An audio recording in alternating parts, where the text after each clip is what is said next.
Hello and welcome. My name is Gwendolyn Reese. I am a pagan priestess dedicated to Apollo, the Lord of Light, and Athena, the goddess of wisdom.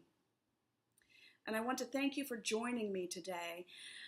This is the first of a series of videos that will give us an opportunity to contemplate various theological and philosophical topics, but with an eye specifically to how should they be practically influencing the way in which we live our lives. In ancient Hellas and in other cultures, philosophy was always supposed to be about living the good life, living a good life, having practical implications. So today we're going to start with what I believe is a very important foundational topic that has been kind of hitting me from the inner planes a lot, especially of late. And that is, if reincarnation is real, if reincarnation is true, how should that affect the way in which we live our lives and the way in which we make practical considerations? So first I want to address, why is this topic so important and why do I think that it needs to be addressed now? One of the foundational reasons is that I believe each of us individually really needs to prioritize our lives. We are currently living in circumstances in which our culture, and I'm speaking from the United States, but I see this across many cultures, our culture is in grave crisis, and overall our world is in grave crisis. And this includes things that are very time sensitive, such as dealing with the climate crisis. I believe that now is a time in which we really need to look carefully and look closely at how is it that we are living, and not just our individual choices, but also our collective choices. Individually, we all have too many competing priorities and demands, and as mortal beings, our ultimate scarce and valued resource is time. The guidance that we get from our culture about how to spend our time is both ineffective and inefficient. And then, as I mentioned, we are in this really watershed crisis moment. In order for us to really, truly address the coming crisis of climate change that is already having massive effects across the world and is beginning to have direct effects in the United States as well, we need visionaries who can imagine a different world, and then people who can make those visions into realities. I believe that this moment, because it is going to require us to use all of our powers of reason, our powers of imagination, and to work at a level of group mind and group effort, and to address things on a system-wide basis, that this is our opportunity to significantly advance our evolution and to become fully aware spiritual adults. On the other hand, we could end up destroying ourselves. Apollon, in one of his oracular sessions, said that there is no such thing as a great leap without the danger of a great fall. And that one of the dangers that we are facing right now is to despair or give in to fear. And that although those may be reasonable in many ways as far as our emotional reality, they do not serve. What we need to be doing is to step up, to take collective action, and to really reimagine at a root level, what do we want our world to be? And I think when we begin seeing this through the lens of reincarnation, that this can move us in certain directions and help us frame how we think about what we want. So one of the first questions that we could debate and I'm not really going to debate it, is reincarnation real? What I'm going to say is that there is some compelling evidence for its reality. And one of the first people, if you do not know of his work, that you should look at is Dr. Ian Stevenson, Stevenson. He spent his life collecting what would in many ways qualify as scientific evidence for reincarnation. Now, it gets classified as a study of religion, and it's not. And this, I think, is one of the most important things for us to understand. There is nothing inherently religious, one way or the other, about reincarnation. And it is not about faith. Reincarnation is real or it's not. Belief does not make it so. There is also, throughout time, throughout cultures, a belief in past life recall. This is something that is fairly universal. And many of us, including myself, have experiences that induce us to believe that don't necessarily meet the qualifications of a scientific rigorous study, such as those pursued by Dr. Stevenson and since his death by some of his colleagues.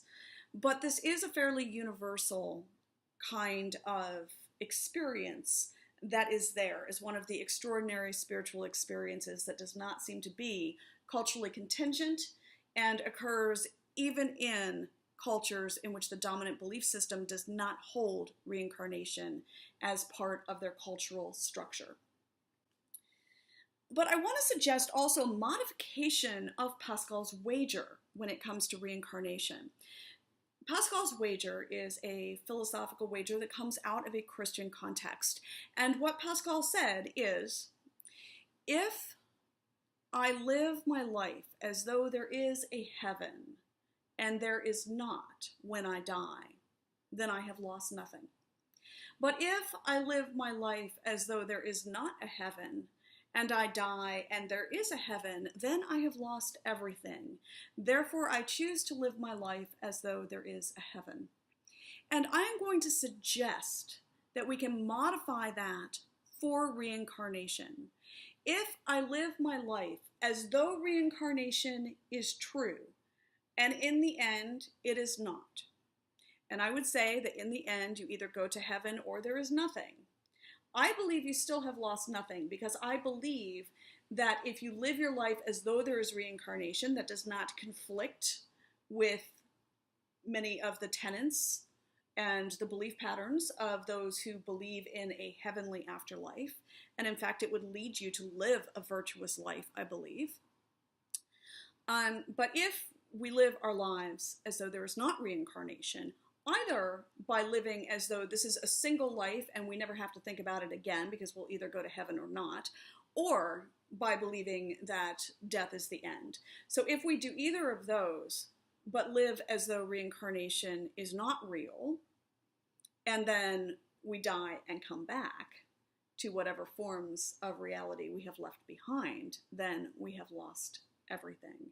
So I am less interested in trying to convince you to believe in reincarnation, but to suggest that it is wise to live as though reincarnation is real. So if reincarnation is real, one of the things that we need to then try to understand is, what is it that carries over from life to life? The first thing is a continuity of character. Now, continuity is different than replication. I am not the same person that I was when I was 15 years old. None of us are the same people that we were when we were children. But who I am now comes out of who I was then. There is a continuity. It is at the basis of character and not personality. And I think that that is important, because we need to understand, we all know you can't take anything with you. Well, that's not actually true. It is true as far as the material world goes, but it's not true as far as who you are.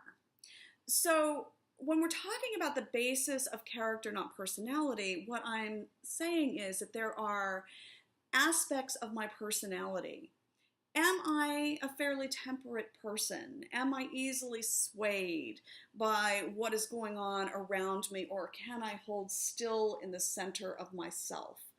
That kind of aspect seems to carry over. Am I basically kind? That seems to carry over. Am I not? That seems to carry over.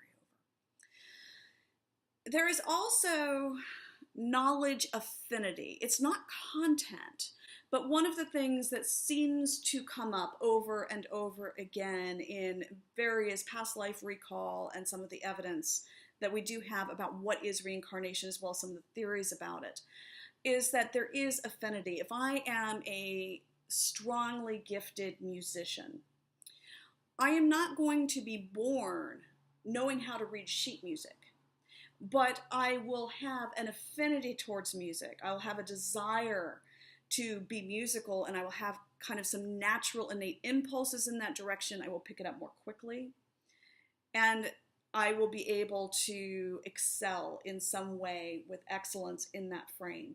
If I were a master gardener, I'm not going to come in knowing how to cultivate apples, but I might have an intuitive draw towards plants and an intuitive kind of understanding of their nature that then makes it easier to acquire and build on the actual content knowledge.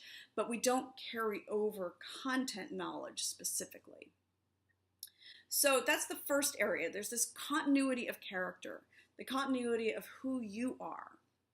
The second is continuity of relationships. Again, relationships are not always the same. They're always developing and changing forms within the context of a particular life and also within the context of multiple lives. You tend to be back in relationships with people that you have known before, and that can be for good or for ill. There are relationships that are joyful and happy and healthy, and there are relationships that are not. And learning how to deal with these things, that suggests, again, this is an aspect that we need to pay attention to. Also, there is the external context. In a fundamental way, we make the world we live in, and we certainly make our human social structures.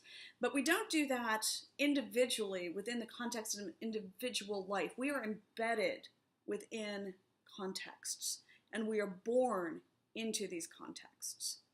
And what we do collectively over periods of time determines what contexts are available to be born back into. We do not necessarily come back into the same social structure or the exact same culture, but we do come back into human cultures and human contexts. So, if those are the things that carry over, what should our priorities be? I believe that our first priority should be the development of arete. That's a Greek word, and it's often transliterated as Arete, and it has multiple translations. First is translated as excellence, but the other translation is virtue. And when we're talking about virtue, arete, the development of arete, really has kind of two sides, if you want to say, or they're really two expressions. One is that they are moral virtues. All of the virtues that we are talking about, they are moral virtues. But the second one is that they're not just moral virtues. The word virtue, for those of us who know anything about herbalism, also means the purified and potent essence of a living being. And therefore, these moral virtues, these excellences, these capacities, these innate capacities that exist within a human being can be perfected. And the development of those, that is our character. That's what our character is. Some examples, therefore, would be courage, practical wisdom, gentleness, which is right relationship with anger, restraint, which is when your mind tells you that you should not do something, and then you are able to actually not do it. So if my mind tells me that it is bad for me to eat cookies, and someone places a dish of cookies in front of me, I am able to not eat the cookies. That's an aspect of character. Magnanimity, compassion. These are the kinds of things we're talking about with arati. The second thing that we ought to be focused on as far as our priorities does have to do with relationships. And I'm going to mention philia here. Philia is usually translated as friendship. It's love, but it is specifically the love of friendship. And it is considered amongst the ancient Hellenes as the highest of the virtues, the highest of the forms of arati. And there is a saying that comes from Aristotle, which is, there is no need for justice among friends, because if I am a friend of someone, my highest wish is for their highest good. So, in many ways, one of our priorities should be developing and continuing to build on the strength of our friendships, developing more and deeper friendships. Friendships with each other, friendships of people perhaps that are very different than us, that this is one of our priorities that we should undertake. The other part of the continuity of relationships in terms of what our priorities should be is healing wounded relationships. Many of us have relationships that are wounded, and making a priority of healing those relationships is important because they will continue. But the other is finding ways to sever toxic ones. Sometimes there are relationships that truly are toxic, and I would say that figuring out how to sever them, and that means not just breaking them off, but healing the wound inside yourself so that there's no longer a connection of anger or hatred or resentment is part of what is important, so that you're not pulled back together in the same way. Or that if you do come in contact with that person in another incarnation, you are able to be neutral and remain detached. One of the other teachings about philia, about friendship, that comes from the ancient Hellenes that I think is very wise, is the idea that a person's character, that immortal part of the self, because the character is the immortal part, it's the part that goes beyond death, can be diminished by having bad friends. If you have friends that are building up what is worst in you, if you have friends that are countering your ability to build arati, or instilling things that are counter to arati through habit, through being around in that context, then it is best to sever those relationships. The third is working on creating a healthy context.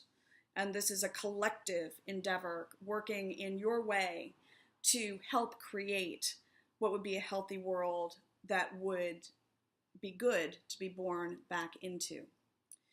So when thinking about that, our context, I wanted to share some relevant postulates here that come out of understanding of what reincarnation is and how it works. The first relevant postulate is, we are as likely to come back female as male, and that is not determinative of our character. Plato knew this. It's in Plato, it's in the Republic. That the inner self is neither male nor female, it is both and. So we are experiencing male and female almost at the same level throughout our histories. This is important because what that means is that when we create social structures that says that being masculine or feminine is highly determinative of personality, first of all, that's wrong.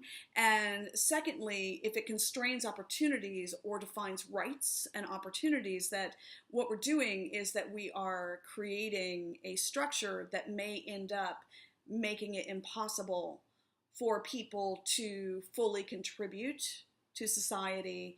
And also there is, frankly, a lot of gender oppression, a ton. And that's important to know because you're as likely to come back female as male. Secondly, race is socially constructed. It doesn't have objective reality. But what does, in the theories of reincarnation, have objective reality is that we can end up in any kind of body. Whether you are privileged or unprivileged in a particular social structure has to do with our social choices. And it's important to realize that any of us can come back into any of those positions. Also, we can end up anywhere in our social class system. Whether the natural environments are healthy or not healthy will largely determine many of our outcomes, whether or not we are living a life of unhealthy drudgery that is as terrible as it has been throughout many courses of human history, or if we are able to be in a situation in which we can truly thrive, is largely dependent on the health of our natural environments. Also, as far as any of us know, there is no planet B. There might be, but there's no guarantee of it, and so we shouldn't be counting on it. If we poison our water, what will happen is we will end up with poisoned water. We are going to be dealing with plastic, for instance, for a very long time. We need to be thinking much more long-term about our various choices that we are making, instead of constantly looking at this kind of short-term, single 70 to 80 year lifespan. Part of our work, yours and mine, is imagining and envisioning and creating the kind of world that we want to live in. And this should take as its fundamental principle that we want a context in which human beings can thrive. I don't want to be surviving, I want to thrive, and I want that for all of us. A context that encourages the development of arati across the board, this virtue across the board. And that should be one of the ways in which we are thinking when we're envisioning what we want our context to be. What do we want our social structures to be? And this would include things like the promotion of habits that lead to the development of arati. We also need to be creating social structures and a world in which there can be a sense of meaning for individuals. Individuals can get through an awful lot of really tough circumstances if they have two things. They have to have a sense of purpose and meaning in their lives, and they have to have connection to others. We are social beings. On the other hand, you can be leading an incredibly privileged life, and if you don't have both of those, you are not going to thrive. And so I believe that we need to refocus a lot of our collective attention on creating a context in which those two things are there. I also believe that we should be creating a context in which there is a promotion of healing for ourselves, but a promotion of healing for those relationships, and a promotion of healing of the relationship within our context, such as the relationship of humanity as a whole to the natural world and healing the natural world. Again, when we are thinking about this also, how do we want to re-envision the context that we will be reborn into? A context that encourages the development of deep philia, deep friendship. And we focus a lot on romantic partnerships. And I think that while that is important, it is a mistake to place that as the overwhelming emphasis. I think the emphasis should be on philia, on friendship. Hopefully you have friendship with your romantic partners. If you don't, that is a problem. But having the almost exclusive focus of intimacy in our current social context be on romantic relationships is frankly devastatingly bad. One person is not a social support network, and this also leaves people, especially men, thanks to this problem that we have with misogyny and hatred of the feminine, there's that accompanies then homophobia, which means that people who are born into male bodies in this kind of a context are discouraged from developing close, intimate friendships with other men, and it leaves them in a place of severe social isolation that is very dangerous and has horrific health outcomes, among other things. So creating a context that encourages the development of deep philia, I think, is incredibly important. And also then a context in which we have good relations with our overall natural systems. And one of the things that I believe that we should be doing as we're doing this visionary work, which is what I'm calling on you all to be doing, start to be thinking in this visionary way, is to look for synergies. How can we work on one of these three domains, the three domains being the development of adati, building healthy relationships and healing wounded relationships, and working to build a truly healthy context for all people and the planet? How can we work in one of these three domains that are also important to either do both, like multiple of them, so that you can find ways in which you are bringing together the development of adati and philia at the same time, or doing some of these in ways that help you support your daily necessary activities, which is where we end up spending the vast majority of our time.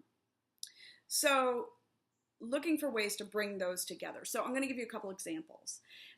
You could spend time with friends working towards a common aim. And that could be in developing some form of adati. Perhaps there's a particular form that you really want to work on together. You develop habits, you're developing activities in which that's focused, and at the same time then you are also deepening those friendships.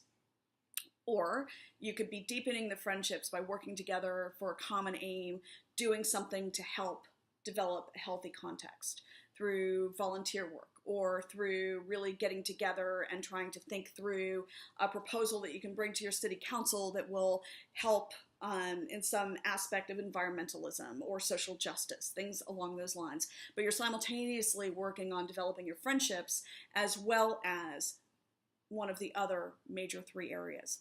Another thing that you could be doing is choosing a virtue or something that is important for context and incorporating it into your work life or your daily activities a priority. So for instance, you could be the person in your workplace that proactively finds ways to incorporate green thinking into your office as helping with the context, but it is also something that you are doing within your daily activities and can be a part of that. Or you can decide that you're really going to focus on developing courage in the workplace. And you are going to be tracking in yourself the opportunities that you have to speak up and speak your truth and advocate in ways that are careful and appropriate. And you're going to be tracking how this works in you so that you are developing a habit of speaking up. That would be a couple of examples. And there are many. So my point here is to look for those synergies, look for the ways in which you can combine things. We are all under time pressure, but there are ways to do this. Another thing that I think is important and useful is that this way of thinking gives us a new perspective on how we might think through our ethics. Part of what we're doing then is that we are beginning to look at how our choices impact those things that are truly immortal and use that as a foundation for evaluating our choices. So again, if we think about this, you can be born into any place in any social system. Therefore, in making any decision, we should go ahead and make an assumption that we are going to be born into the least advantaged position. And then we should look at what that is and ask ourselves, is that acceptable? Is that a life I would be okay living? And if it's not, if that is not acceptable for you to be in that position, it is not moral to promote it. And that can help us have an understanding as we're making choices and we're evaluating different proposals. And I'm going to refer you here to the moral theories of John Rawls, R-A-W-L-S, John Rawls, and encourage you to look at his thought. And I may go into it in more depth in a later video, but his ethical thinking, if you combine it with this perspective of reincarnation, becomes very visceral and very helpful. And finally here, I want us to reconsider, as I had mentioned again, Pascal's wager, which is what I had said towards the beginning of, if we live as though reincarnation is real and it is not, what have we lost? And I would like for those of you who don't believe in reincarnation to consider that. If we live as though reincarnation is real, and we live in terms of trying to build our arati, our virtue, our moral virtue, that aspect, those various character that we know are good, that we privilege having healthy relationships, that we privilege trying to be good stewards of the earth. Is that really so different than preparing for heaven? Except that it gives this consideration of imaginative, if nothing else, you being perpetually coming back so that you are personally dealing with the long-term ramifications of the world that we create. So I guess I would ask people who do not believe in reincarnation to consider that. Is this still helpful in terms of thinking through moral situations? And again, I would say that if reincarnation is real and we don't act as though it is, then we are in big trouble. So in the next steps of what I'm hoping to do in the series is that I intend to develop more of these videos on specific topics, including developing various forms of arati, talking about the various forms of arati and how we might go about developing them, reflections on relationships, friendships, and the importance of connections for human beings, and doing some work beginning to reimagine what a healthy world might look like, including reflections on our current context, including social structures and the environment, and how we might work towards a healthier world in a systematic manner. It is not sufficient for us to merely be visionaries. We also need to be doing things to help visions come to birth. On the other hand, if we don't take this moment in history to really do the visioning work, we're ultimately just going to create more of the same, which is problematic. And also rethinking ethics. So I thank you very much for having joined me today, and I hope to see you later.